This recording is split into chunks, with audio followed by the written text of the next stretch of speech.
61. ఇది 5th class వరకు బాగుంటుంది ఇలాంటి మెథడ్స్, లోయర్ క్లాసెస్ వాళ్ళకి. హయ్యర్ క్లాసెస్ వచ్చిన తర్వాత ఈ మెథడ్స్ మనం ప్రజెంట్ ట్రెండింగ్ మెథడ్స్ కావు, ఓల్డ్ మెథడ్సే, నో ప్రాబ్లము. మనం నేర్చుకునేంత వరకు ఈ మెథడ్స్ ఫాలో అయితే నో ప్రాబ్లం.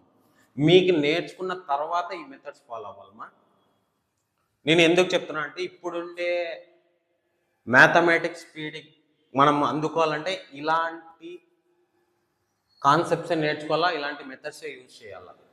ప్రజెంట్ ట్రెండింగ్లో కాంపిటీషన్లో రన్ అవ్వాలంటే మనం ఫాస్ట్ క్యాలిక్యులేషన్స్ ఖచ్చితంగా రావాలా మీకు. ఓకే, నెక్స్ట్ చూడండి, చెప్పాను కదా 20 + 4 + 30 + 7. సో 24 + 37 అయిపోయింది కదా. 20 + 30 ఎంత? 50. 4 + 11 ఎంత? 4 + 7 11. సో 61. ఇంత సోది వేయకూడదు ఎగ్జామినేషన్లో, మన థింకింగ్ రాకూడదు, డైరెక్ట్గా రావాలా. ఎక్కడ కనిపిస్తుంది? 20 + 30 ఎంత? 50.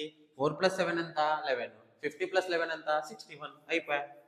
సో 61. అలా లేదంటే ఇంకా 4 + 7 11 1 పక్కన పెట్టేసాం. 2 + 3 5 5 + 1 6. నెక్స్ట్ ఇది కూడా అంతే కదా. 6 + 3 9, 7 + 4 79. నెక్స్ట్ 2 + 5 7. నెక్స్ట్ 1 + 2 + 1 3. మీరు రివర్స్లో కూడా పోవచ్చు అడిషన్లో ఇక్కడ. నెక్స్ట్ చూడండి 23 + 25 3 + 5 8 2 + 2 4. నెక్స్ట్ 7 + 5